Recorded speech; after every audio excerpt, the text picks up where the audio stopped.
Presenting the second awards, the founders of Bay Street Theater in Sag Harbor, Stephen Hamilton and Emma Walton-Hamilton. I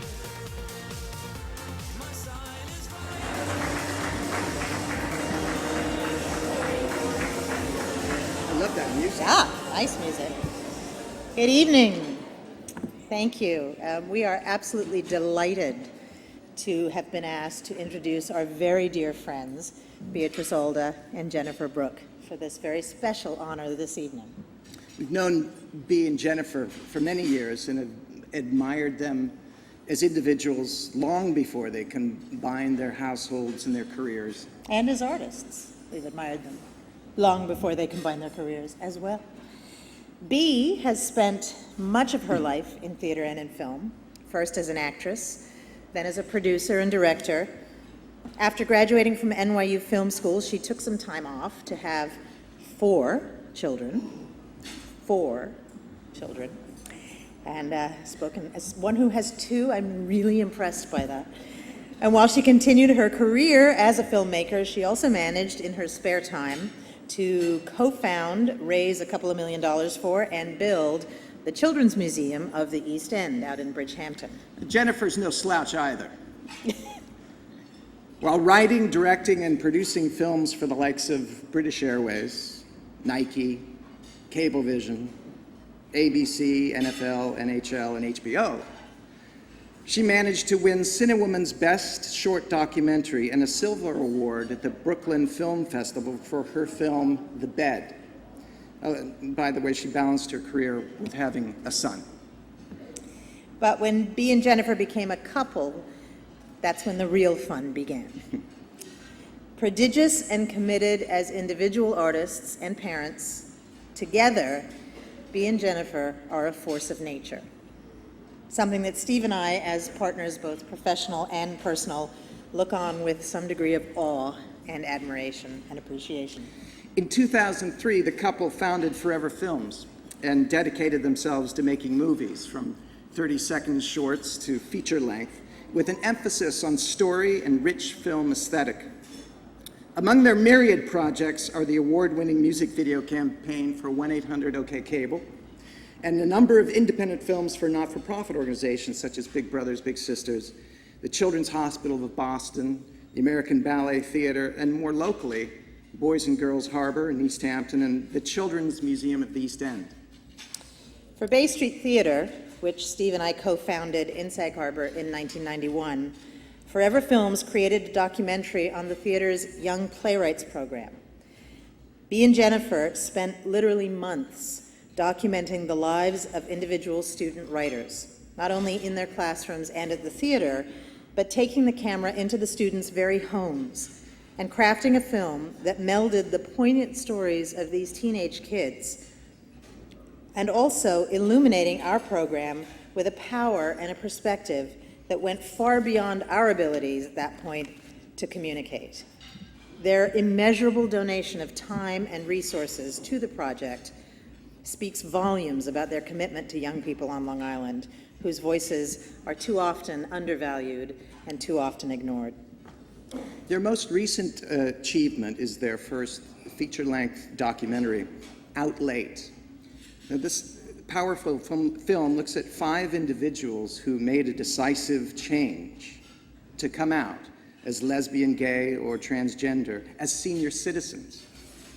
It has won several awards, including the Best Documentary in the Long Island International Film Festival, and has been in high demand on the film festival circuit with screenings throughout the United States and Egypt, Spain, England, and South America, well before its official release, which is this summer coming up. Out Late is first and foremost a celebration of identity and personal freedom. But it's also a beautiful piece of filmmaking. It's compelling. It's resplendent with intriguing characters, vivid imagery, and evocative music. But finally, it's a cautionary tale for all of us. We are all members of families and members of a community. And it reminds us that we need to honor one another and give each other the full permission and support to be unique individuals. Our lives and paths, both professionally and personally, have crossed in countless ways with Bea and Jennifer's. And we've shared more laughs, more tears, more anxieties, more dinners than we can remember. But we always delight in the opportunity to spend time with them. And we consider ourselves profoundly fortunate to live in a part of the world that makes it possible for artists such as Bea and Jennifer to do what they do so well, and better yet, to be honored for it. Ladies and gentlemen, Beatrice, Alda, and Jennifer Brooke.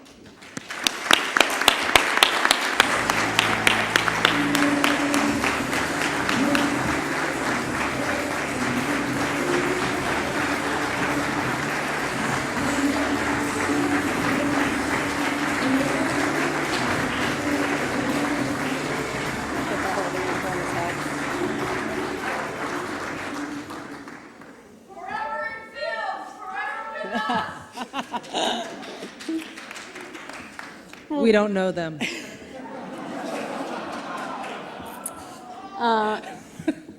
We want to say thanks so much, first of all, to Stephen and Emma for those nice words.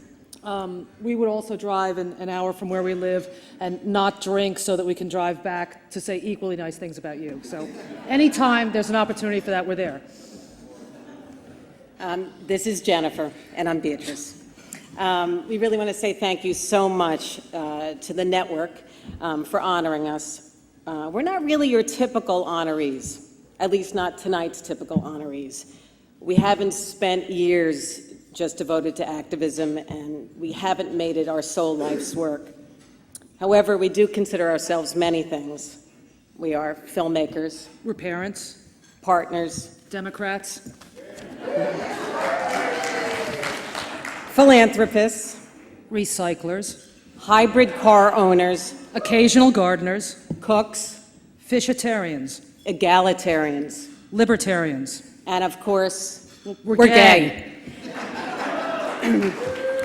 And in the end, while we have not devoted our lives to solely being activists day in and day out, we are really passionate about reflecting our values in the artistic work that we do.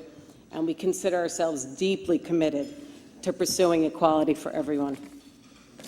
We believe in the meaning of community, our Sag Harbor, Long Island community, the LGBT community, and the power of change. Thank you all for supporting the network and for honoring us for doing the work we feel passionate about. Thank you.